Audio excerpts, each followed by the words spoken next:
जी part 2 start हो गया जी भाई।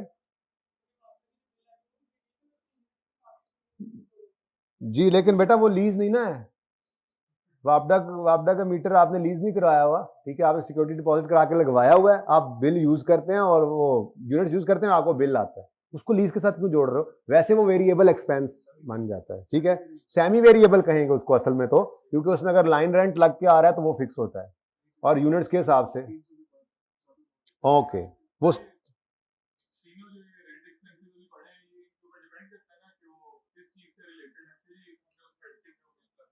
हाँ, ये तो मैं बार बार कह रहा हूं, ये तीनों के तीनों एडमिन में आ सकते थे, मैंने जरा थोड़ा रश नहीं लगाया इधर, ठीक है, ये इंटरेस्ट सिर्फ इधर रहना, इंटरेस्ट एडमिन सेलिंग में नहीं आएगा, बाकी ये रेंट, राइट ऑफ यूज, ये डेप्रिसिएशन, ये इधर भी हो सकती है, इधर भी हो सकती है, कॉस्ट ऑफ सेल में भी हो सकती है, ये rent expense short term lease का इधर भी हो सकता है, इधर भी हो सकता है, कॉस्ट ऑफ सेल में भी हो सकता है, लो वैल्यू एसेट का किधर गया, ये इधर भी हो सकता है, इधर भी हो सकता है, कॉस्ट ऑफ, देखना ये है कि वो एसेट जो आपने लीज पे लिया है वो किस डिपार्टमेंट में किस फंक्शन में यूज हो रहा है, जिसमें यूज हो रहा है उसके अंदर जाएगा।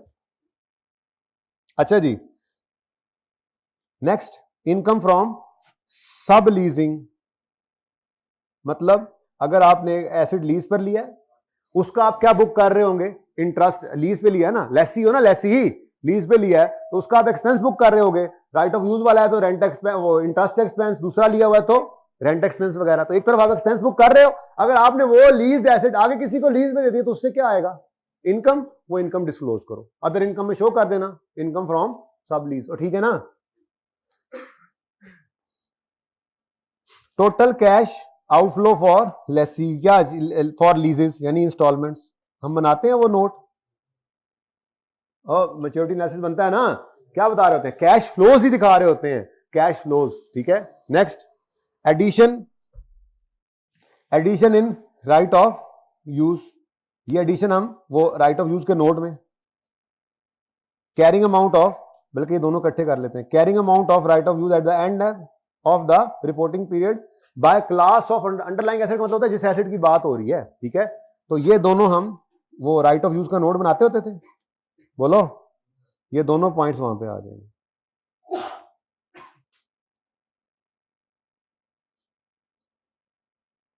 राइट ऑफ, सेठ साहब क्या मजबूरी ऐसी थी जो आपने 4 लेक्चर्स नहीं लिए थे? हाँ तो ये कोई मजबूरी तो नहीं थी ना, घर चला गया था, हमारा तो घर बार नहीं है ना, बेघर लोग हैं हम, ये आखिरी दिन तक आए सारे जो आज आए बैठे हैं, पास होने वाले ही शक्लें होती हैं जी, सही है, और सही है भाई, तो लेसी शैल डिस्क्लोज, ये सारी बातें ओके, तो इसमें से कुछ हम कर रहे थे ऑलरेडी, कुछ आपको समझा दिया कि कैसे प्रेजेंट करना है आपने, अगर आ जाए तो इसकी पिक्चर ले लें जी, इसकी पिक्चर, ये काम देगी आपको, ये ई, पता नहीं ई नजर आ रहा है कि नहीं बच्चों को, ये ई है, ई,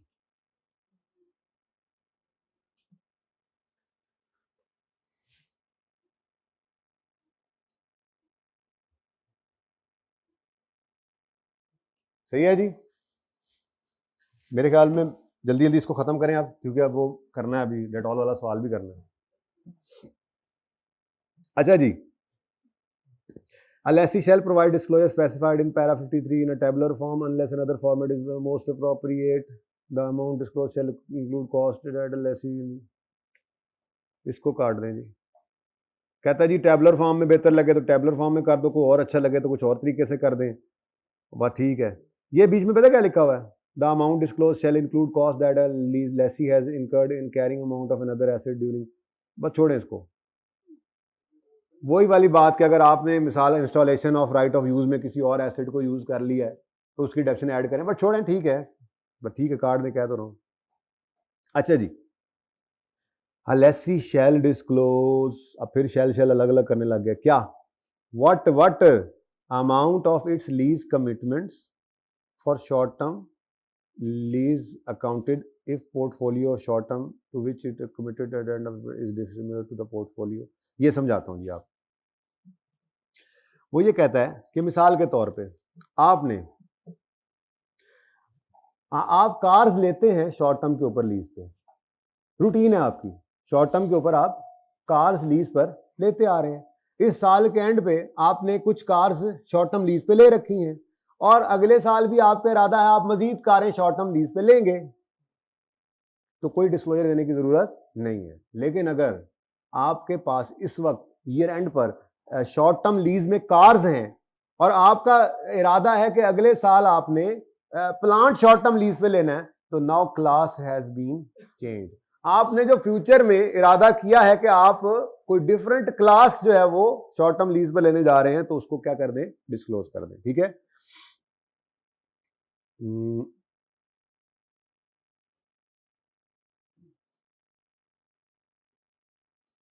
चलें देख ले, पढ़ लें इसको। ठीक है, एग्जाम्पल क्या आप जबानी हो गया। A lessee shall disclose amount of its lease commitment. Commitment का मतलब क्या होता है, जो अभी वादा एग्रीमेंट हो गया ना।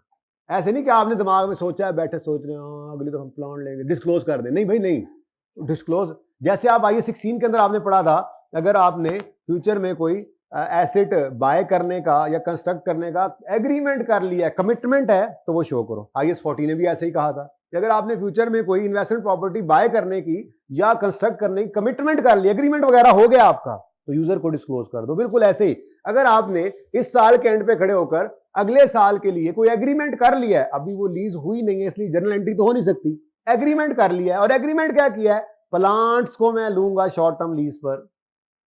पहले क्या लेते थे शॉर्ट टर्म लीज पर, कारें, अब क्या लेने का इरादा किया है और उसका एग्रीमेंट हो गया, कमिटमेंट हो गई है, तो ये कमिटमेंट क्या कर दो, डिस्क्लोज कर दो। अगर डिसिमिलर है उस पोर्टफोलियो से जो पहले आप शॉर्ट टर्म लीज में लेते थे, कोई नई चीज आपने कमिट कर ली है, तो आपने उसको क्या करना है, डिस्क्लोज करना है। ठीक है, lessee shall disclose the amount of lease commitment for short term leases accounted if the portfolio of short term lease to which it is committed at the end of reporting period is dissimilar to the portfolio of short term leases to which the short term lease expense disclosed। जिसके बारे में ये short term lease का rent expense disclose हुआ है, ये कारें होती थी, कारों की शॉर्ट टर्म लीज का आपने डिस्क्लोजर दिया हुआ था इस साल में। इस साल के एंड में आपने कमिटमेंट की कि अगले साल आपने प्लांट्स, एग्रीमेंट हो गया कि प्लांट्स को भी आप शॉर्ट टर्म लीज पर लेंगे, तो लेसी साहब आप इस बात को अंग्रेजी में लिख के यूजर को बता दें। ठीक है, अब इसकी कोई एग्जांपल नहीं है, इसके बारे में ऐसे साइड पे करके उर्दू लिखें। पहले कारें शॉर्ट टर्म लीज पर, STL लिखना, पहले कारें शॉर्ट टर्म लीज पर लेते थे, अब प्लांट लेने का एग्रीमेंट कर लिया है। ठीक है, तो डिस्क्लोज करना है। ओके, पहले कारें शॉर्ट टर्म लीज पे लेते थे, अब प्लांट लीज पर लेने का इरादा कर लिया।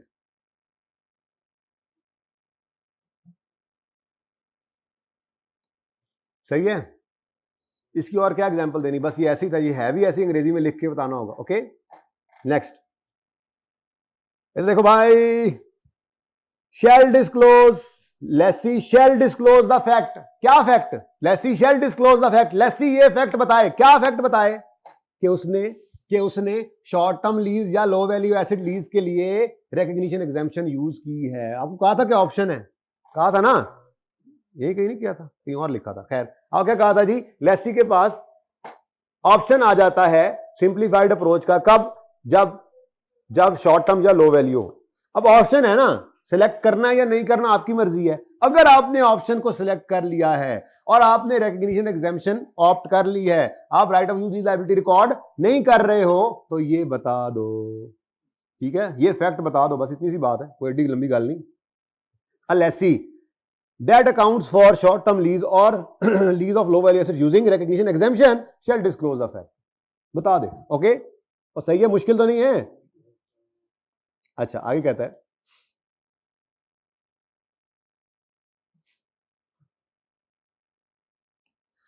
इसकी थोड़ी सी एग्जांपल बना लेते हैं, एक छोटी सी एग्जांपल। अच्छा जी, मिसाल के तौर पे आपने एक एसेट लिया है लीज पर, पहले ये देख लेना, फिर उसके बाद इंशाल्लाह आपको वो इजीली समझ आ जाएगा।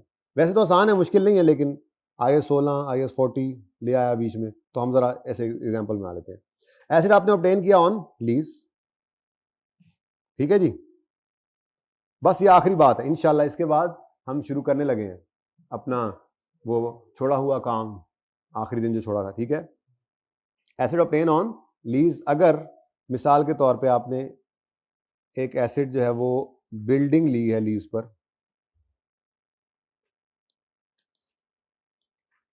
ठीक है जी, और आपने ये बिल्डिंग लीज पर लेकर इसको आगे फर्दर रेंट आउट कर दिया है, तो फिर इस बिल्डिंग पर क्या लगाओगे? जी हाँ, apply IAS 40 on this building. मतलब आपकी हेड लीज तो अपनी जगह चलेगी ना, वो तो लीज का अरेंजमेंट है, वो तो right of use debit lease liability credit हुई है। लेकिन अगर आपने इसको बिल्डिंग को आगे मजीद रेंट आउट कर दिया है तो आपने क्या लगाना है? IAS 40, यानी कि इस बिल्डिंग को आपने वो राइट ऑफ यूज की बजाय इन्वेस्टमेंट प्रॉपर्टी कहना है। यानी वो पहले बता रहे थे ना, आपको एक दिन पहले ही पढ़ा था कि आपने ये देखना है कि ये एसेट आगे किस इस्तेमाल में आ रहा है, जिस इस्तेमाल में आ रहा है उस तरह से ट्रीट करोगे।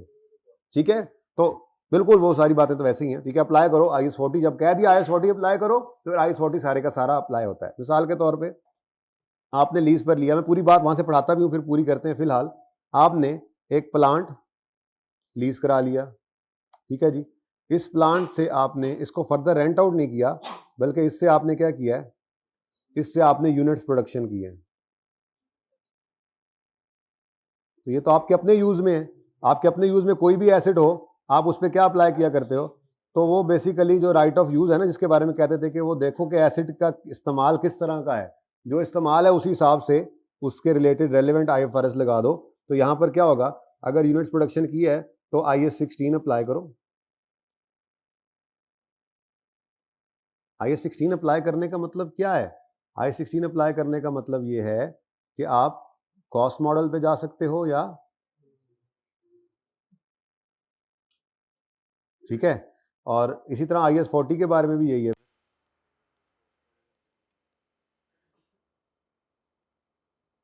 Revaluation model. इतनी बातें शायद यहां लिखी नहीं, बस मैं तो वैसे आगे बढ़ाता जा रहा हूं। इसको तो मिटाए ना, जब 20 आ गया तो 19 होकर ही 20 आया होगा ना। ये वैसे इसको नीचे कर दे, क्योंकि ये कल भी तो इसको दोबारा पढ़ाना है। प्रेजेंटेशन वाली बात थी ना, कल बचत हो जाएगी जरा जी। ओह, ये उधर ही रह गया। तुम तो जाओ ली। अप्लाई IAS 40 का मतलब क्या है? यहां पर भी ऐसे ही होगा। अगर आपने IAS 40 अप्लाई किया है तो सब्सिक्वेंट मेजरमेंट इस बिल्डिंग की आप फेयर वैल्यू मॉडल पे भी कर सकते हैं और कॉस्ट मॉडल पे भी, ठीक है। लेकिन इस लेवल तक कहानी जाती कोई नहीं है, बस ये थ्योरेटिकली आपको पता होना चाहिए। न्यूमेरिकली तो आपने देख लिया है किस हद तक सवाल आते हैं, अभी मजीद देख भी लेंगे आप। Sorry, fair value. तो जो 4 दिन की आपने क्लास छोड़ी थी ना भाई, असल तो वही क्लास थी। हाँ, तो सारे भाई पिछले आखिरी 4 दिनों में हमने क्या कुछ नहीं कर दिया। मैन्युफैक्चरर डीलर लेसर हमने किया, हमने तो तुम सर पकड़ के बैठे हो, अब तो जाके कर लो भाई आज इसको। अच्छा जी, ये पिक्चर ले लें जी, कि पहले पढ़ना चाहेंगे? पहले पढ़ लेते हैं, चलें पहले पढ़ें। If right of use asset meet definition of investment property, lessee shall apply the disclosure requirements of IAS 40। Disclosure require basically मैंने ये कहा कि इस तरह से चल सकता है, लेकिन अगली बात क्या है? जैसे PPE का, जैसे इन्वेस्टमेंट प्रॉपर्टी का नोट बनाते थे ना, राइट ऑफ यूज का नोट उस तरह का बनेगा, ये कह रहा है वो, ठीक है। और अगली बात, if lessee measures right of use at revalued applying IAS 16, तो फिर lessee shall disclose information required by IAS 16 for right of use asset. मतलब जो राइट ऑफ यूज है ना, बेसिकली क्या था? एसेट जब किया आपने ऑब्टेन लीज पर, तो आप एंट्री के लेसी है ना, लेसी है, अभी तक लेसी की कहानी चल रही है ना। Right of use debit lease liability credit, lease liability तो क्रेडिट हो गई, वो तो अलग चलेगी अपने हिसाब से। ये जो राइट ऑफ यूज है, इसको कैसे प्रेजेंट करना है? हमने IAS 16 की तरह से प्रेजेंट किया था इसको, ठीक है। IAS 16 की तरह से नोट बनाया था। वो कह रहा है अगर ये IAS 16 की तरह का है तो IAS 16 वाले डिस्क्लोजर्स बना दो, चाहे कॉस्ट मॉडल है चाहे रिवैल्यूएशन मॉडल है, सारा कुछ सेम वही अप्लाई होगा IAS 16 पूरे का पूरा। और अगर ये आपने कोई प्रॉपर्टी टाइप चीज ली थी जो आगे लीज पर दी है, तो IAS 40 अप्लाई कर देना, ठीक है। ये 2 लाइनें लिखी, ओके। और आखिरी पॉइंट है मैच्योरिटी एनालिसिस बना देना, ठीक है। लेसी शेल डिस्क्लोज, यानी मैच्योरिटी एनालिसिस ने बनाना है, ठीक है ना। मैच्योरिटी एनालिसिस बनाओ, lessee is required to disclose क्या? Maturity analysis of lease liability for future payments, for future. हम अपने साल के आखिरी पेमेंट की लाइन लगाते थे और कहते थे लेस देन 1, 1 साल के अंदर अंदर, ये रेंट के बाद 1 साल के अंदर अंदर, 1 साल के बाद 2 साल के अंदर, याद आ रहा है, ठीक है। विदाउट डिस्काउंटिंग, मतलब अनडिस्काउंटेड कैश फ्लोज देते थे ना, ठीक है। Lessee uses its judgement to determine an appropriate number of time bands. ये time bands, appropriate number of time bands का मतलब क्या है? ये यूं भी होता है जी, हमने लिखा था less than 1 year, 1 to 2 years, 2 to 3 years, 3 to 4 years, and more than 4 to 5 years and more than।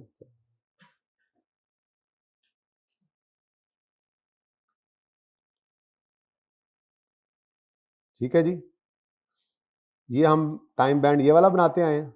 इत्तेफाक से आज तक कभी पूरा बना नहीं, लेकिन ये टाइम बैंड बनाया था हमने। ऐसे ही है, एक ऑप्शन और भी स्टैंडर्ड देता है, कहता है यूं लिखो लेस देन 1 year, फिर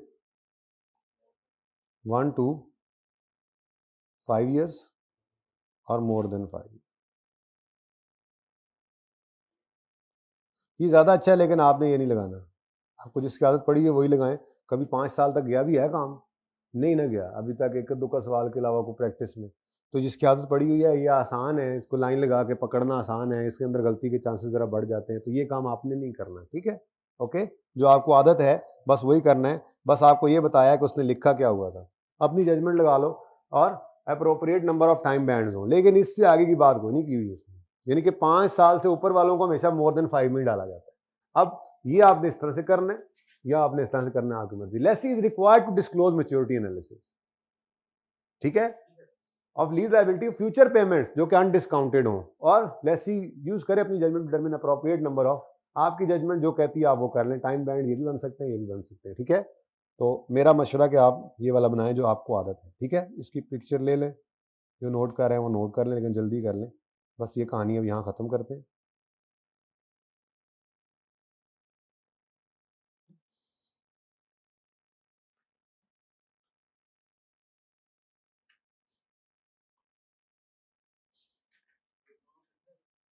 जी बेटा, क्या कह रहा है? इकट्ठा आ जाए, चलो।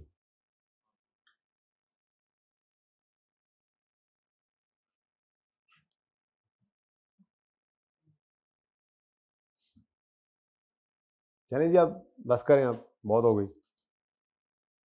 माजरत चाहता हूँ भाई, थके हुए भी थे आप लोग और ये सब आपको बर्दाश्त करना पड़ा, कोई बात नहीं। बहुत इंपॉर्टेंट थी ये क्लास, अब आपने देख ही लिया।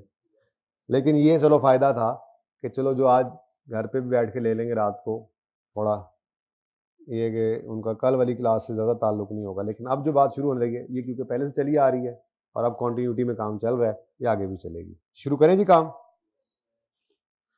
कोई एक पिक्चर वाला हो तो इसको, मेरे को नज़र तो कुछ नहीं आना वैसे, वो भी कहीं से।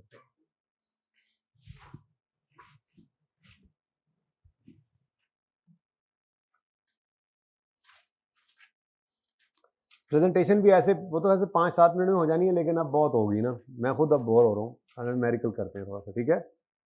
ये प्रेजेंटेशन जो बात शुरू की थी इंशाल्लाह करेंगे। बाकी भी बहुत सारी थेरी है इसमें, छोड़ना कुछ नहीं है इंशाल्लाह। हमने एक एक लफ्ज़ को ना पढ़ के ही आगे जाना है, लेकिन वो तरतीब ये रहेगी कि इकट्ठी। अब देखो ना, जैसे आज भी कोशिश की है कि थेरी ऐसे हो कि जैसे थेरी नहीं है, गपशप लगती रही, ठीक है ना, तो एग्जाम्पल्स के साथ चला चलू के काम चलाया, ठीक है ना। लेकिन उसमें यह है कि थोड़ा सा थेरी तोड़ तोड़ के पढ़ते रहेंगे, साथ साथ न्यूमेरिकल करते रहेंगे, ताकि ये हाजमा चलता रहे। वरना तो फिर यही हिसाब होता है। आज तो थोड़े से बच्चे थे, मैंने जगा लिए, ज़्यादा बच्चों में जो सो जाएं वो सो भी जाते हैं। अच्छा जी,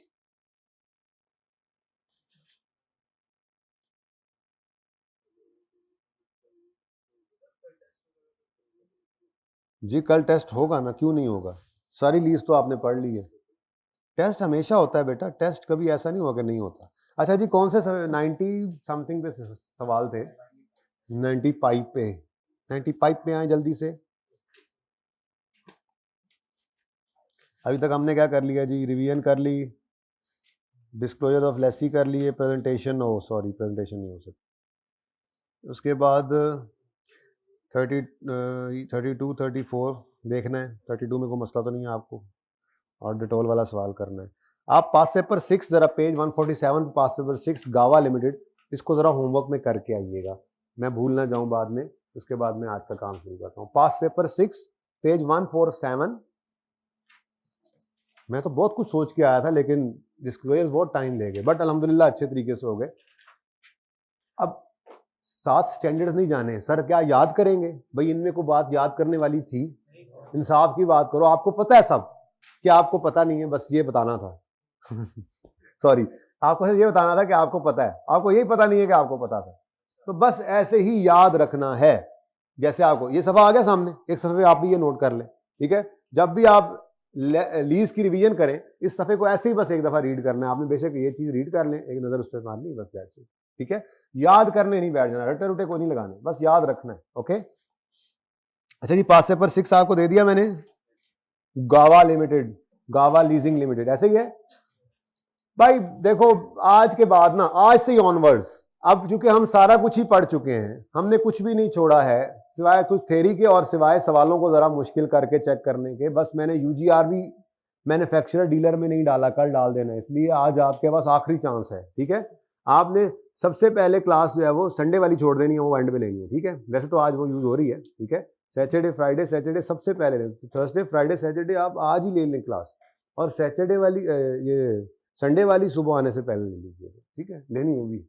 अच्छा, तो मैं आज कर रहा था कि हमने आप बस चीज़ों को डिफरेंट पास पेपर्स ही करने हैं कॉन्सेप्चुअली। सिर्फ एक चीज़ अभी मेरी तरफ पेंडिंग है, को थोड़ी बहुत थेरी जो ऐसे डिस्क्लोजर ऑफ लेसर रह गए हों, इस तरह की कोई चीज़, डेफिनेशन वगैरह, आईडीसी पढ़ाना है, होती क्या है, ट्रीटमेंट सिखा दी है ना, छोटी मोटी चीज़ें। आईडीसी लेसर के अंदर, फाइनेंस लीज के अंदर ट्रीटमेंट नहीं सिखाया, ऐसी चीज़ें छोटी छोटी रहती हैं। रेंटल्स मिस कर देगा सवालों में, मिसिंग रेंटल्स निकालने का तरीका वो हमने सीखना है। इस तरह की चीज़ें हमने सीखनी है, वरना लीज यही थी, लेसी की 2 तरह की लीजेज होती हैं और लेसर की 2 तरह की लीजेज होती हैं बस। फिर लेसर 2 तरह के होते हैं, एक सिंपल और दूसरा मैन्युफैक्चरर डीलर, ठीक है? सही है ना? चलो, बात हमने शुरू की थी मिसिंग रेंटल्स वाली, सॉरी मिसिंग रेंटल वाली नहीं, हॉलीडेज वाली। मिसिंग रेंटल तो ये होता है कि सवाल में रेंटल की अमाउंट ही नहीं गिवन। ये भी आएगा इंशाल्लाह परसों या परले दिन की क्लास में, क्योंकि अब ऑनवर्ड्स क्लास के अंदर एक दिन में कुछ ढेर सारी चीजें हुआ करेंगी जो प्रैक्टिस होंगी और 1-2 पॉइंट नए आ जाएंगे। जैसे किसी एक दिन हम सीखेंगे मिसिंग रेंटल कैसे आता है, लेकिन उसके अलावा मुख्तलिफ पास पेपर के सवाल करेंगे, एक लेसी का और होगा लेसर का, दोनों तरह का हो जाएगा। जगा दो भाई को जरा। तो भाई आप आखिरी दिन थे ना भाई, सोए हुए भाई को जगाना जरा, आप आखिरी दिन थे ना, बस वही वाला काम करना है, डेटॉल वाला सवाल करके आए घर से, बस फिर शुक्र है आपको जाग आ जाएगी अभी, ठीक है जी? 32 क्वेश्चन किया था हमने क्लास में, 33 होमवर्क में दिया था, कोई मसला तो नहीं आया? नहीं 33 किया था, सॉरी 31 मैंने कराया था क्लास में, 32 आपको होमवर्क दिया था, कोई मसला इसमें तो नहीं आया? सिर्फ इसमें यह था कि डिफरेंट थे कैश फ्लोस, बाकी तो 1 जैसा ही था। 3 फिर मैंने आपको क्लास में करवाया था, ये देखें, ये चेक करो भाई, चेक करो, रेंटली 0-0 हो गए थे। ये हफ्ते वाले दिन हुआ था, इतवार वाले दिन, ये देखो, ओए होए होए, ये सब चीजें हुई थी। तो बच्चों इस सवाल में कोई मसला नहीं है, तो फिर 34 के बारे में बताएं। ये 34 मैं करवा देता हूँ, ठीक है? 35 फिर कल कर लेंगे, ठीक है? 34 आज कर लेते हैं और 35 कल कर लेंगे। 34 के बाद मेरा दिल है डेटॉल वाला सवाल कर लें, ठीक है ना? 35 कराऊंगा तो डेटॉल वाला सवाल रह जाएगा, ठीक है? 34 में भी मैं आपको सिर्फ वर्किंग कर देता हूं, प्रेजेंट वैल्यू निकाल लेते हैं और उसके बाद इसकी एंट्री सोल्यूशन से देख लेंगे जो आपको पता है। मुश्किल वाली एंट्री मैं करवा दूंगा, जो मुश्किल वाली एंट्री होती है, जिस साल में मुश्किल होती है, ठीक है? सवाल पढ़ते हैं 34।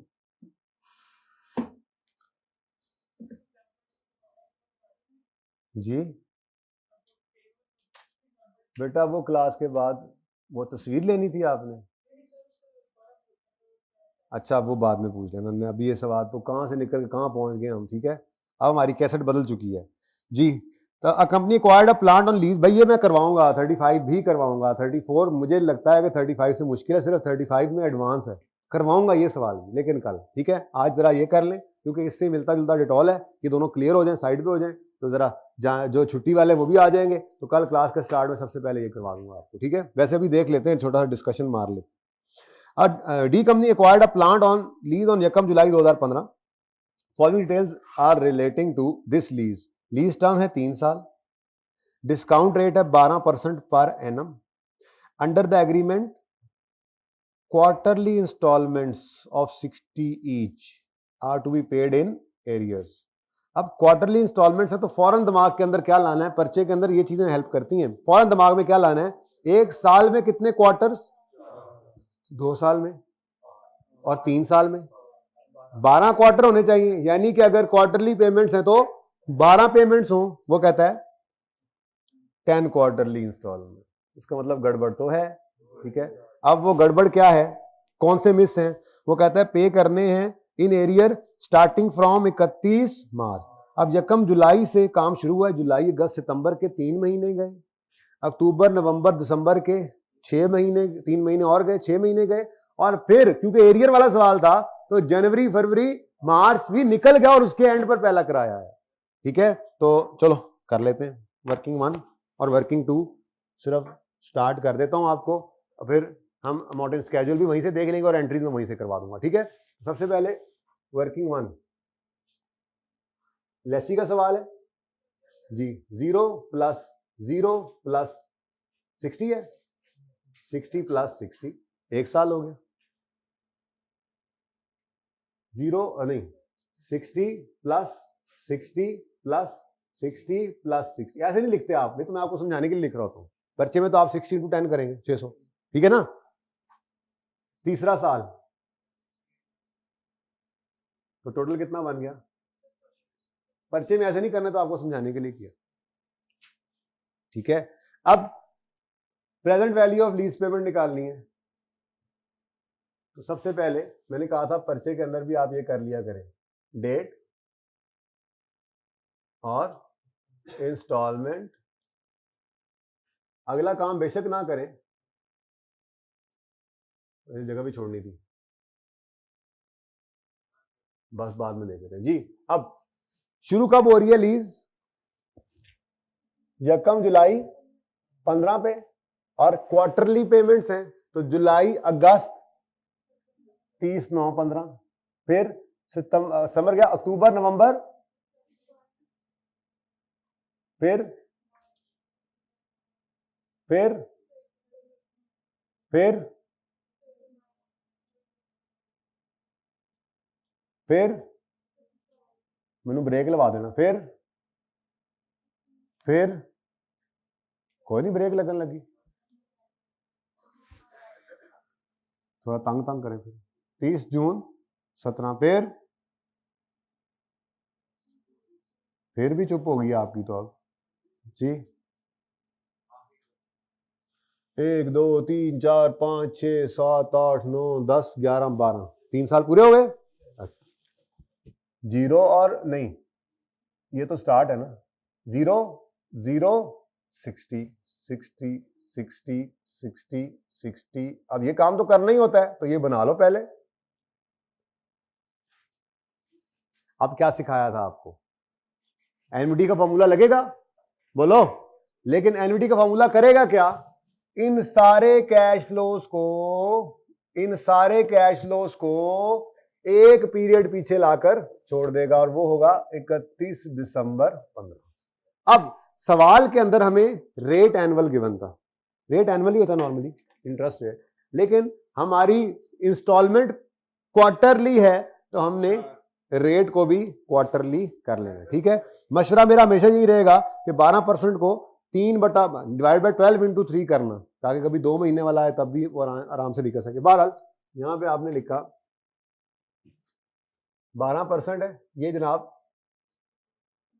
डिवाइड 12 × 3 करेंगे तो कितना आता है, बोलो, ठीक है। ये 3% हमारा रेट आ गया, डन है, ठीक है। अब प्रेजेंट वैल्यू निकाल लेते हैं जी। जी बेटा बताएं, पेमेंट कम है,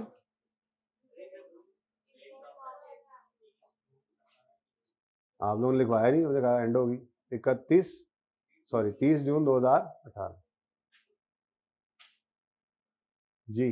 बच्चों एनवीटी के फॉर्मूला की खसूसियत क्या है, ये सारी पेमेंट्स को पहली पेमेंट से एक पीरियड पीछे लाकर छोड़ेगा, ये फॉर्मूला, ठीक है।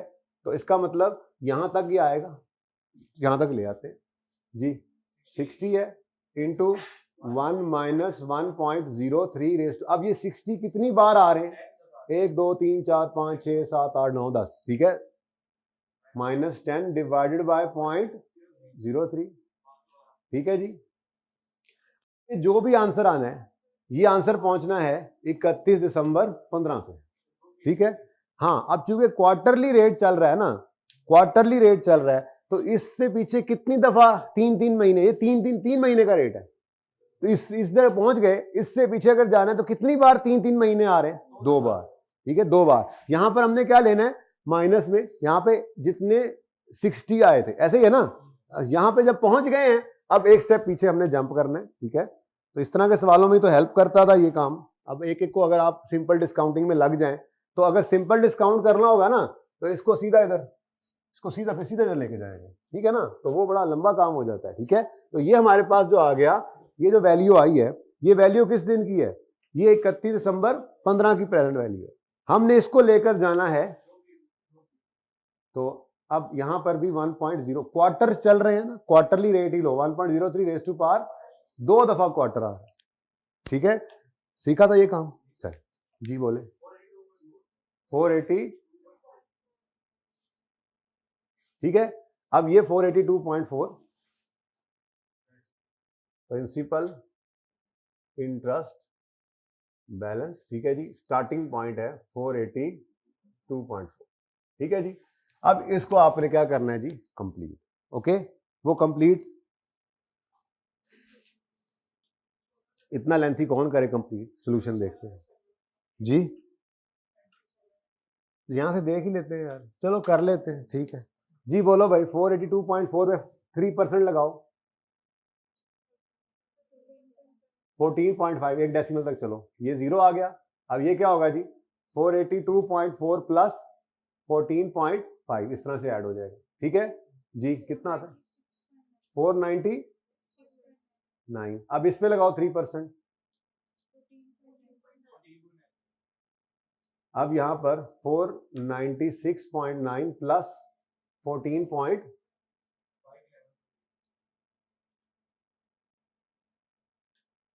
प्लस 14.9 आ गया, 511.8, उसके बाद 15.4, अब प्रिंसिपल भी आ गया, 527, 60 minus 15.4, 44. This minus this, 467. And so on, चलता जाएगा आगे, ठीक है। अब एंट्रीज कैसे होंगी सुन लें, अभी दिखा भी देता हूँ, कर भी लेते हैं, ये वाली एंट्री करवा दूंगा पहले, यहाँ तक ऐसे मैंने ये एंट्री करवानी है, ठीक है ना जी। सबसे पहले right of use debit lease liability credit 482.4, interest expense debit interest payable credit 14.5 30/9 पे, interest expense debit interest payable credit 31/15 पे 14.9, ठीक है। उसके बाद जब 31 मार्च पे पेमेंट होनी है, तो पहले आपने इस इंटरेस्ट पेबल को जो रिकॉर्ड किया इसको रिवर्स करना है और बैलेंसिंग फिगर लीज लायबिलिटी निकालनी है, ये सिखाया था। चलो आज जरा सोल्यूशन पे देख लें इसको, पेज नंबर कहां पे सोल्यूशन जी, 137।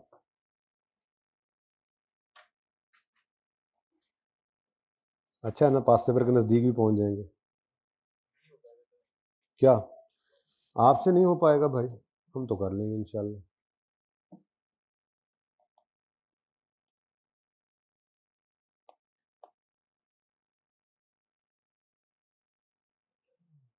ये है ना जी पहला साल, बल्कि यकम जुलाई 15 से 30 जून 16 तक पहला साल है ये। चलो ये एक साल है जी, और इसकी एंट्रीज आपके साथ मैं शेयर कर देता हूँ।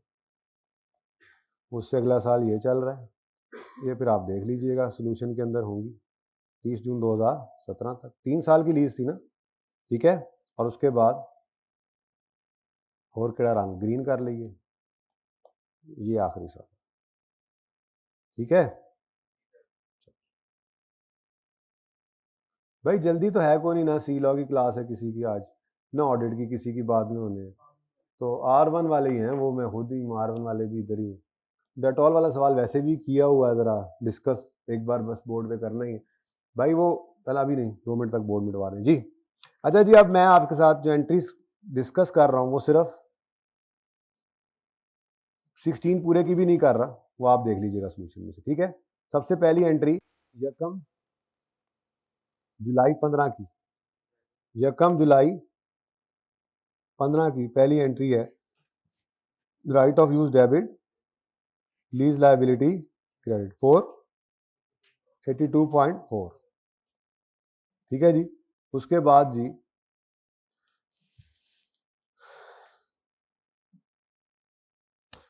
जी ये 30/9/15 की एंट्री क्या हो रही है, ये interest expense debit interest payable, तो 30/9/15 पर interest expense debit interest payable credit जी 14.5।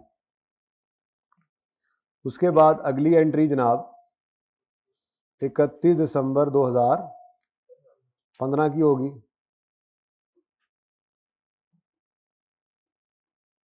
और वो एंट्री क्या हो रही है जी, इंटरेस्ट एक्सपेंस अगेन डेबिट, ये 14.9 से इंटरेस्ट एक्सपेंस डेबिट और इंटरेस्ट पेएबल क्रेडिट 14 असल में तो ये एंट्री मुश्किल होती है, यही डिफरेंट थी एंट्री जो आप करने लगा हूँ, सिर्फ यही एंट्री करवा देता मैं, तो कल भी मैं ऐसे ही करूँगा, अगले सवाल में आपको ये बना के दूंगा, सारी डिस्कशन करके प्रेजेंट वैल्यू निकलवा दूंगा, उसके बाद एंट्रीज वही मुश्किल वाली एंट्री कर लेंगे, जहाँ मसला हो सारी भी कर लेंगे, कोई मसला नहीं।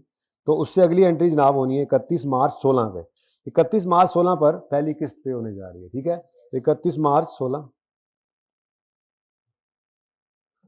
कैश क्रेडिट हो गया कितने से, 60 से, और उसके बाद इंटरेस्ट एक्सपेंस ये डेबिट कितने से होगा, 15.4 से। अब सबसे पहले क्या करो, इंटरेस्ट पेएबल को आप रिवर्स कर दो, कितना रिकॉर्ड किया था 14.5 14.9, तो ये टोटल 14.5 प्लस 14.9 कितना जी 29.4, और लीज लायबिलिटी को मैंने कहा था क्या किया करेंगे, बैलेंसिंग निकाला करेंगे, ठीक है 15.2, तो ये एंट्री थी असल में। उसके बाद वाली एंट्री तो बिल्कुल सिंपल, आगे भी ऐसे ही चलती, आगे आगे सारी एंट्रीज नॉर्मल होगी, तो ये एंट्री मैंने आपको कर दी, ठीक है। ऐसे अगले का भी सोल्यूशन मौजूद है भाई, ऐसे अगले का सोल्यूशन मौजूद है, ये 35 का, ठीक है। इंशाल्लाह उसमें मसला नहीं होगा, ट्राई करना दोबारा एक बार, ठीक है, बाकी कल कर लेंगे इंशाल्लाह जी। चलें अब आगे, आ जाए अपने डेटॉल वाले सवाल पे, आ जाए। कितने बच्चों ने ट्राई किया था,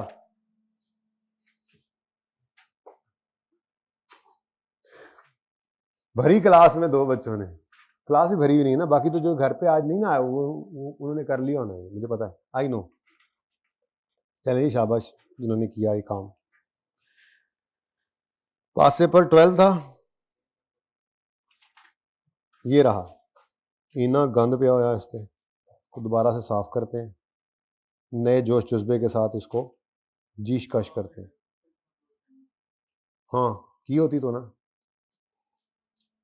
मसला था वैसे कोई टेस्ट में, वो यही क्लास में ही करेंगे क्योंकि अब रोजे हो गए हैं ओवर, तो इंशाल्लाह 2 बजे के बाद कभी कोई आया करेगा, कभी कोई, बुध जुमेरात सोमवार मंगल जुमेरात जुम्मा हफ्ता, ये 3 दिन में से एक दिन आपके लिए मखसूस कर दिया जाएगा, प्रोबेबली सैटरडे करूंगा आप लोगों के लिए, ठीक है। और सीएमए और एफआर 1 वालों के लिए अगर जरूरत पड़ेगी तो उनके लिए वो जुमेरात या जुम्मा होगा, तो हम इसके अंदर ही ये काम किया करेंगे, टेस्ट डिस्कशन एमसीक्यूज वो इसी में ही चलेंगे, ठीक है। तो इस वीक में हाँ अपलोड हुआ करेगा, इस वीक से ही वो शुरू कर देते हैं, हर वीक में एक एक्स्ट्रा क्लास आपकी सैटरडे वाले दिन कर लिया करेंगे, ठीक है, और वो कर लिया करेंगे 2 बजे से ऑनवर्ड्स, टेस्ट और एमसीक्यूज उसमें डिस्कस किया करेंगे, वीकली टेस्ट हो जाया करेगा और कोई एमसीक्यूज वगैरह, वैसे एमसीक्यूज हम साथ साथ भी करते हैं, ऐसा जो मसला है, लेकिन टेस्ट के लिए मेनली या कुछ एक्स्ट्रा पढ़ाना हुआ करेगा जो रूटीन से हटके होगा, तो वो उस क्लास के अंदर हम डिस्कस कर लिया करेंगे, ठीक है ना, सही है। बाकी मैं कोशिश करता हूँ, हो सकता है कि ये पिछले टेस्ट जो पेंडिंग है ये उससे पहले किसी एक दिन में आपके साथ डिस्कस कर दूँ, फिजिकल क्लास नहीं करेंगे, घर से मैंने सोचा स्क्रीन रिकॉर्डिंग करके भेज दूँ, फिर मैंने कहा यार रहने देते हैं, कोई जो लेक्चर अपलोड किया वो किसी ने नहीं लिया होना घर पे, तो टेस्ट की स्क्रीन रिकॉर्डिंग कौन सुनता है? किसके? किसका?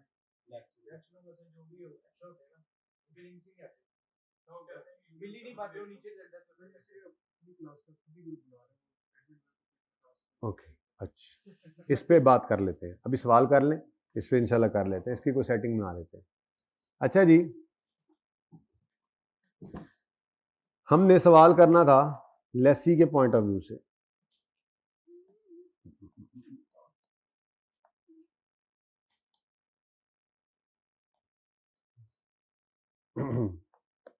अच्छा जी, तो लेसी डीएल कौन है? डेटॉल लिमिटेड एक्वायर्ड अ मशीन, डीएल एक्वायर्ड अ मशीन, तो ये कौन है? लेसी। अच्छा, अब जो मैंने आज नई बात पढ़ाई है ना, अभी तक जो नई बात पढ़ाई है वो क्या है? Life boy leasing lessor has incorporated an implicit rate of 11% which is not known to DL, और discount rate of 12 may be assumed wherever. ये दो लाइनें आज आप इनकी इफादी ज़्यादा अच्छी समझ सकते हैं। उस दिन जाते हुए मैंने बस कह दिया था कि ये काम कर लें। लेसी का सवाल, लेसर का सवाल करेंगे इंशाल्लाह एक दो दिन में, यही सवाल लेसर से भी करेंगे आके, लेकिन छोड़ें फिलहाल सिर्फ ए को देखें। लेसर इम्प्लिसिट रेट यूज करता है, लेसी भी इम्प्लिसिट रेट लेसर वाला यूज करता है। लेसर का ही इम्प्लिसिट रेट लेसर का ही होता है, लेसी का अपना कोई नहीं होता, लेसर वाला यूज करता है। अगर उसको पता ना हो तो फिर अपना इंक्रीमेंटल बोरिंग रेट यूज करता है। लेसी लेसर का इम्प्लिसिट रेट यूज करता है, और अगर उसको वो ना पता हो तो अपना इंक्रीमेंटल बोरिंग रेट यूज करता है। हमारे इस सवाल ने कहा lessor has incorporated an implicit rate of 11% which is not known to lessee, which is not known to. अब ये नहीं कहना, मैंने आपको उस दिन भी कहा था कि लिखा हुआ तो है सर, उसे कैसे नहीं पता? भाई आपको सवाल कह रहा है कि उसको नहीं पता, मतलब उसको नहीं पता, आपको बता दिया, ठीक है? तो ये लेसी को नहीं पता। अब अगर लेसी को नहीं पता तो फिर लेसी क्या करेगा? अपना इंक्रीमेंटल बोरिंग रेट यूज करेगा। सवाल के अंदर वो दे देता तो अच्छी बात थी, लेकिन सवाल के अंदर उसने एक जनरल सी लाइन दे दी कि 12% may be assumed wherever required but not given. अब हम यही कहेंगे कि ये 12% फिर इंक्रीमेंटल बोरिंग रेट होगा, या नहीं भी है तो उसकी जगह अब इस्तेमाल होगा, ठीक है ना? क्योंकि वो यूज तो कर नहीं सकता, उसके अलावा उसने कहा जो भी रेट उसके अलावा यूज कहीं भी करना पड़े 12% यूज कर लेना। ये बात समझ आई थी? चल, अच्छा, अब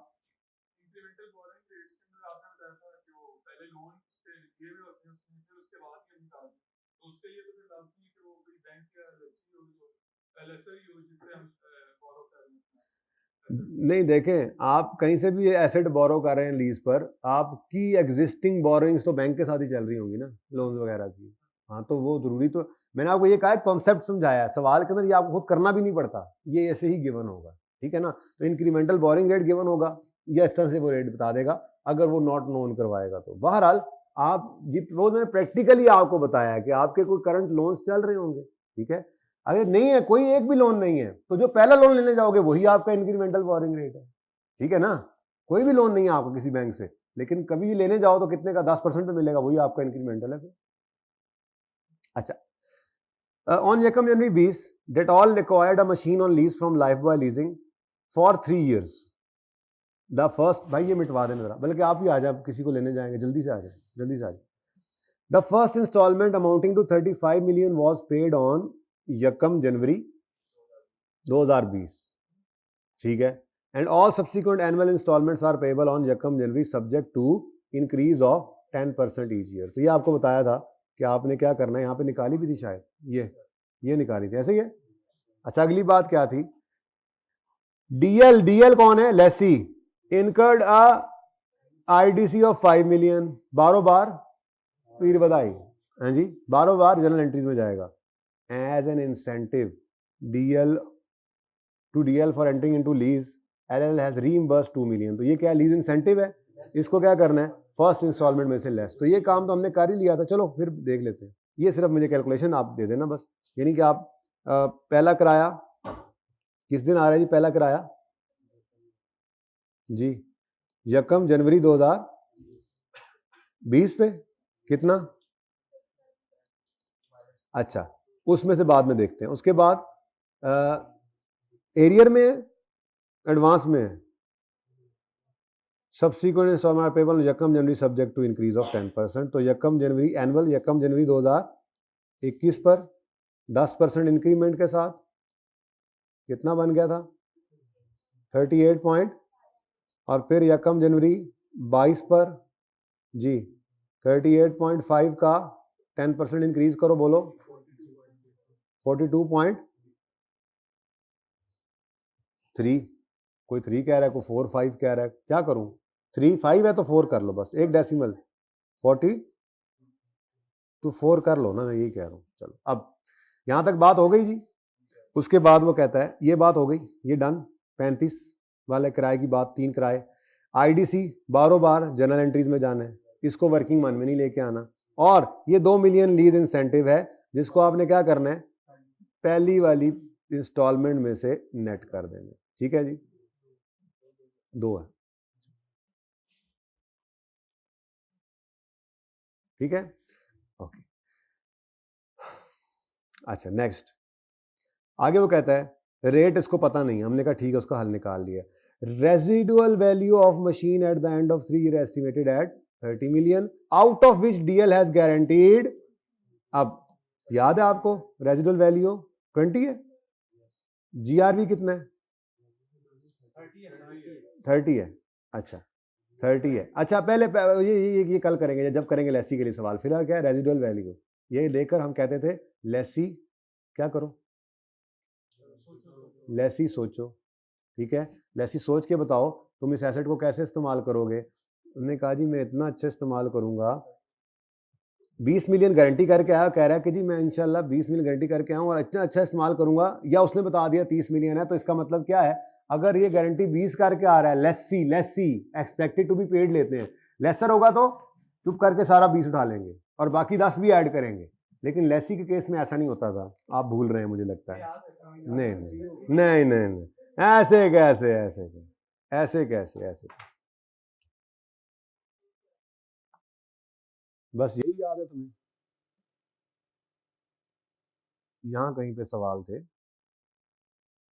ये सोच लेसी, ये तो GRV from point of Lesi है ना। हाँ जीआरवी एग्रीमेंट में वादा किया, जीआरवी 5 मिलियन। सोचो अगर ये सोचा है कि ध्यान से इस्तेमाल करूंगा और रेजुअल वैल्यू सोच के मुताबिक, या सवाल में गिवन वाली ही सोच हो गई ना, 7 मिलियन है, तो फिर लीज पेमेंट में कुछ भी ना लो, एक्सपेक्टेड टू बी पेड कुछ नहीं है। और अगर आपने गारंटी किया 2 मिलियन और आपको नहीं, गारंटी किया है 5 मिलियन और आपको लगता है कि वो एसेट सिर्फ 2 मिलियन का बिकेगा, तो फिर 3 आप एक्सपेक्ट करो पे करना, यही सिखाया था। ठीक है, ये लेसर की बात नहीं हो रही, ठीक है, ये लेसी की बात हो रही। इसका मतलब चूंकि GRV expected to be paid 0 है, तो उसको लीज पेमेंट में ऐड नहीं करना। ठीक है, क्यों 0 है, क्योंकि रेजुअल वैल्यू 30 एक्सपेक्टेड है, लेसी ने कहा कि जी 30 मिलेगा, हमने कहा जी तुम कितना गारंटी करके आए हो, कहता है जी 20, तो इसका मतलब एक्सपेक्टेड टू बी पेड क्या है 0, ये सिखाया था आपको। ठीक है, तो ये भी होगा 0। DL is also obliged to incur decommissioning cost of 4 million at the end of lease term. इसको भी कहां लेके जाना है, इसको भी बारो बार जनरल एंट्री में। 2 चीजें बारो बार जनरल एंट्री में जानी है, एक आईडीसी और दूसरा ये 4 मिलियन की डीकमीशनिंग। लेकिन डीकमीशनिंग की आपको पता है प्रेजेंट वैल्यू लेनी है। अब प्रेजेंट वैल्यू के लिए डिस्काउंट रेट चाहिए, और डिस्काउंट रेट सवाल के अंदर उसने कहा है जहां कहीं ना मिले ये वाला यूज कर लें, तो ये रेट यहां भी यूज कर लेंगे। ठीक है, सही है। चलो अब काम करते हैं फटाफट अपना मुकम्मल। सबसे पहले लीज पेमेंट, फिर present value of lease payment. Working one, lessee का सवाल है, लीज पेमेंट्स हैं 35 माइनस 2 प्लस कितना निकाला था 38 पॉइंट प्लस, अलग अलग ही है ना, इसलिए अलग अलग रख के चल सकते हैं। और ठीक है ना जी, कितना आता टोटल।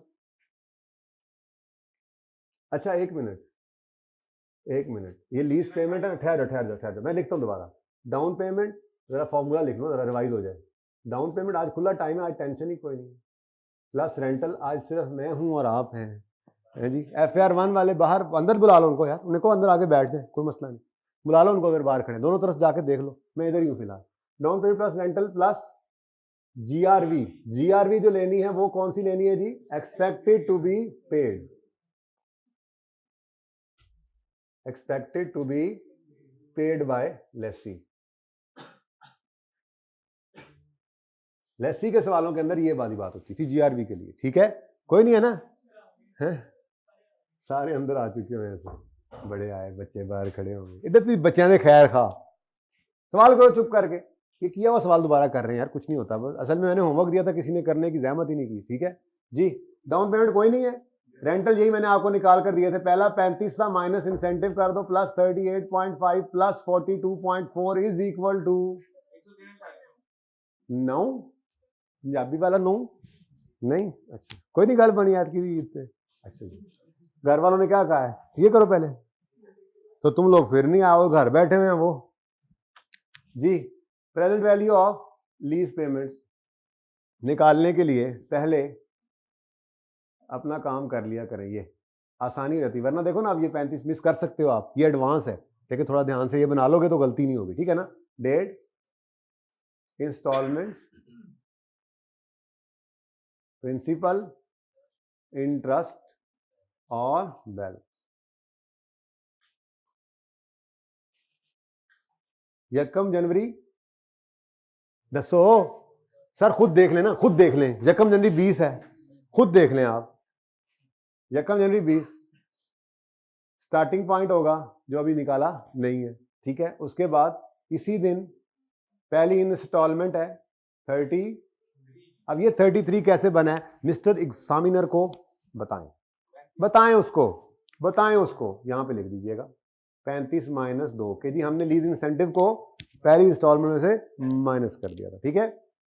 उसके बाद यकम जनवरी 2021 38.5, यकम जनवरी 2022 0.4। अब नजर आ रहा है कि ये 33 जो है इसको डिस्काउंट नहीं करना, प्लस 38.5 को अब सिंपल डिस्काउंट करना है 1.12। लेसी को नहीं पता इम्प्लिसिट रेट, तो वो यूज नहीं करना 11%। अब यही धोखे आई कब देता है, और क्या कर सकता है? अब देखो ना, और क्या कर सकता है? पढ़ लिया आपने सारा कुछ, अब सवाल ही पास पेपर का आप कर रहे हैं, 21 में आया था, तो 11% उठाने वालों को नहीं पता था, ध्यान से नहीं पढ़ा था उन्होंने, नॉट नोन है, वो यूज कर रहे हैं, नहीं कर सकते, ठीक है ना?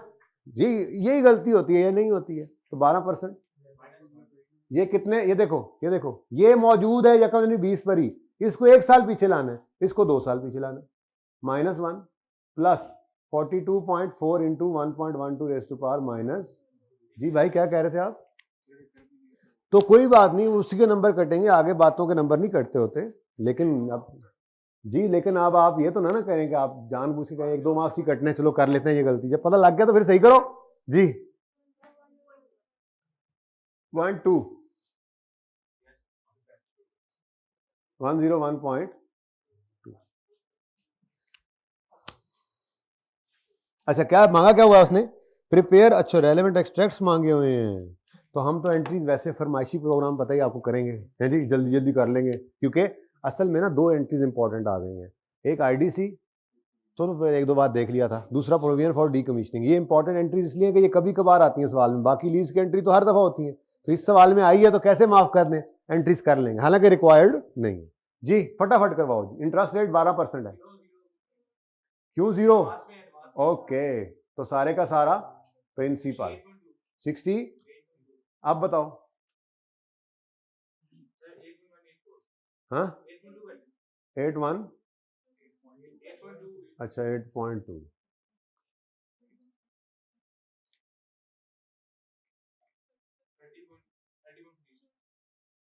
एक डेसिमल तक सेट कर लेना अपने कैलकुलेटर्स को, डेसिमल के बाद एक डिजिट पे जी, जल्दी जल्दी जल्दी। ये जो FR1 वाले आए बैठे हैं, चलो कोई नहीं, वार्म अप हो जाए, कैलकुलेटर निकालें, कैलकुलेटर निकालें, कैलकुलेशन शुरू करें जी। 68.2 माइनस 30.3, ये इसका आंसर 37.9, ये बताएं बस, 37.9 पे लगाएं, ऐसे लिख लें 4. ओके नाउ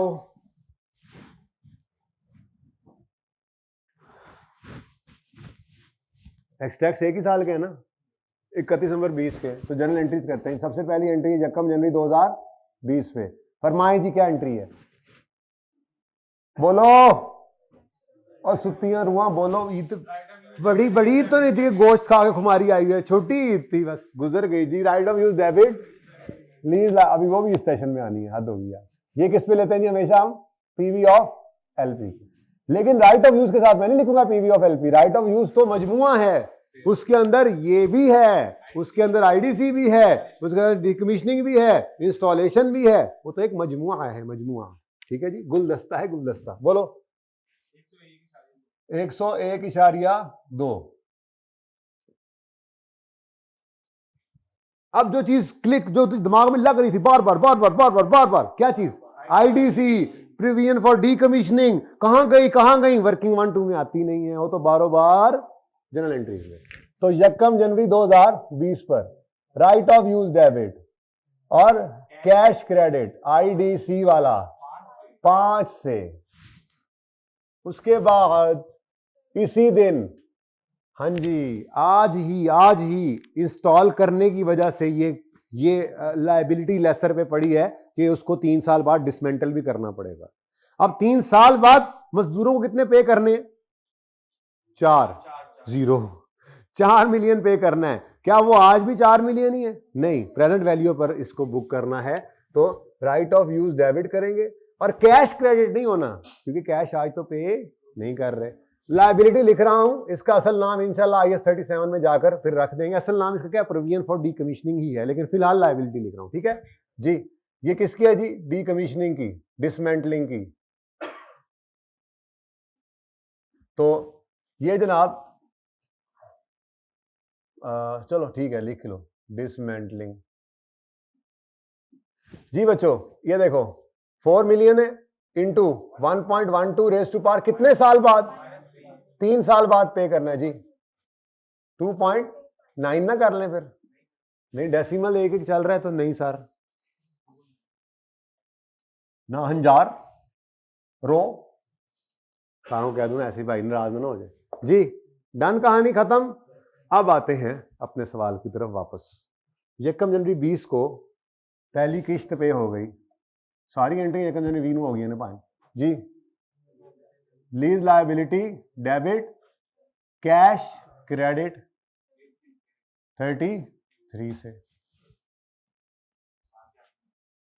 हाँ जी, यकम जनवरी 20 से 31 दिसंबर 20 का इंटरेस्ट 20 के सामने नहीं आ रहा है, एडवांस का सवाल है। तो 1 साल का इंटरेस्ट ये अगले साल के पहले दिन पे हो रहा है, तो इस साल रिकॉर्ड तो होगा। तो 31 दिसंबर 20 पर interest expense debit, interest payable credit कितने से, 8.2 से। और 31 दिसंबर 20 पर, हाँ, अब डेप्रिसिएशन के लिए आपको राइट ऑफ यूज जरा थोड़ा मेहनत कोशिश करके आज निकालना पड़ेगा। ठीक है, वो कैसे निकलेगा, राइट ऑफ यूज आपने निकालना है जी। तो सबसे पहले 101.2 ये राइट ऑफ यूज निकल रहा है। राइट ऑफ यूज कैसे निकल रहा है जी आज, पीवी ऑफ एलपी 101.2, उसके बाद ऐड करेंगे इसमें ऐसे लंबा काम ही हो रहा है वैसे तो, लेकिन चले सो ही ना जाए, जरूरत पड़ती है जी। उसके बाद नेक्स्ट क्या है जी, आईडीसी 5 और पीवी ऑफ डिसमेंटलिंग या डीकमीशनिंग 2.9 कह तो दिया एक बार, 5 जी। आइए तशरीफ लाइए, आप FR 2 पढ़ाते हैं आपको, फिर FR 1 पढ़िएगा। बैठ जाए जी, आते जाए जी। 109 ये आ गया जनाब हमारे पास राइट ऑफ यूज। अब इसको डेप्रिशिएट करना है, तो 109.1 को डिवाइड कर दें पूरा साल,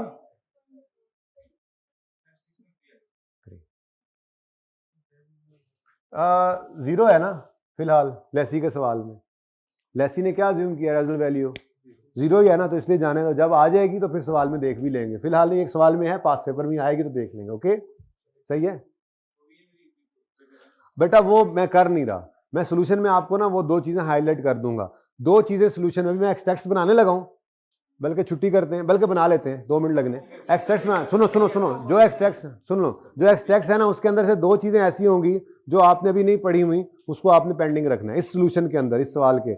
एक होगा इंटरेस्ट, असल में ये जो हमने प्रेजेंट वैल्यू निकाली है ना लायबिलिटी की, इसको हमने आहिस्ता आहिस्ता जो है वो अनवाइंड करना होता है ताकि तीसरे साल के एंड तक ये 4 मिलियन पूरा हो जाए। तो इंटरेस्ट एक्सपेंस की बुकिंग होती है, वो एंट्री अभी हमने सीखी नहीं हुई, कंसोलिडेशन में जाकर सीखना शुरू कर देंगे, और IAS 37 के अंदर तो ये काम करना ही है, ठीक है। तो इसलिए फिलहाल वो एंट्रीज में दोनों नहीं कर रहा, उसमें ऐसे आपको नहीं उलझाना, फिलहाल लीज को जरा काबू कर लें, ये एक जो जिन है ना इसको तो काबू कर लें पहले जी। तो P&L की अगर बात करें तो उसने एक्सट्रैक्ट्स मांगे थे, तो सबसे पहले क्या, इधर नहीं देखना, इधर देख के बताएं, इंटरेस्ट आएगा 31 दिसंबर 2021 है ना, ईयर एंड 20 है, 31 दिसंबर 20। तो इंटरेस्ट एक्सपेंस आएगा, इधर देखा, ये तो एक ही दिन है, इसमें तो कोई इंटरेस्ट नहीं है, ये पूरा साल है, 1 जनवरी 20 से 1 जनवरी 21 तक। असल में ये 21 के साल का इंटरेस्ट हो ही नहीं सकता, एडवांस का सवाल है ना, तो ये 20 का इंटरेस्ट 21 के आगे नजर आ रहा है, तो कितना जी 8.2। उसके बाद डेप्रीसिएशन एक्सपेंस, चलो अब इतनी लंबी कैलकुलेशन कौन करे, यहां से चाती मार लो, 36.3 पता है आपको ये। और कुछ लेसी के सवालों में और कुछ नहीं। फिर बैलेंस शीट की अगर बात करें तो नॉन करंट एसेट्स में राइट ऑफ यूज आएगा, राइट ऑफ यूज है जनाब 109.1 माइनस 109.1 माइनस 36.3 जी 72.6। उसके बाद लीज, इसको अलग अलग करना ही पड़ेगा, ठीक है। Non current liabilities, lease liability आ जाएगी, फिर करंट लायबिलिटीज में करंट पोर्शन आ जाएगा, और उसके बाद इंटरेस्ट पेएबल भी आना, एडवांस का सवाल है, ऐसा ही है। इंटरेस्ट पेएबल तो यही है 36.3। क्विकली करवाया क्योंकि ये ईद से पहले का होमवर्क था। Okay, I am sorry. उसके बाद अपने साल की आखिरी पेमेंट के लिए लाइन लगाएं, ये हमारे साल की आखिरी पेमेंट, ये हमारे साल की आखिरी एक ही पेमेंट है, बिल्कुल पहले दिन हो गई है बट ठीक है। उसके बाद ये करंट और ये नॉन करंट, वैसे इधर से भी नजर आ रहा था, ठीक है। तो 30.3 और 37.9। तो नई चीज इसमें सिर्फ इतनी सी थी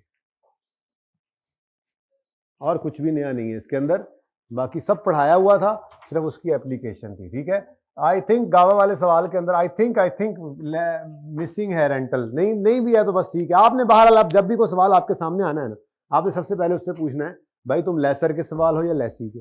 लेसी का है तो फिर अगली बात पूछनी है लो वैल्यू या शॉर्ट टर्म, तो नहीं है तो फिर नॉर्मल। लेसर का है तो फिर 5 सवाल पूछने हैं। फिर लेसर में ये भी देख लेना मैन्युफैक्चरर डीलर है, सिंपल है, ठीक है। ये सारी बातें इंशाल्लाह अब कल से ऑनवर्ड यही चलेंगी, हम डिफरेंट सवाल किया करेंगे, मुख्तलिफुल नस्ल सवाल करेंगे और इसकी प्रैक्टिस करेंगे इंशाल्लाह, ठीक है जी। होमवर्क के अंदर 5 से 6 है गावा। अल्लाह हाफिज।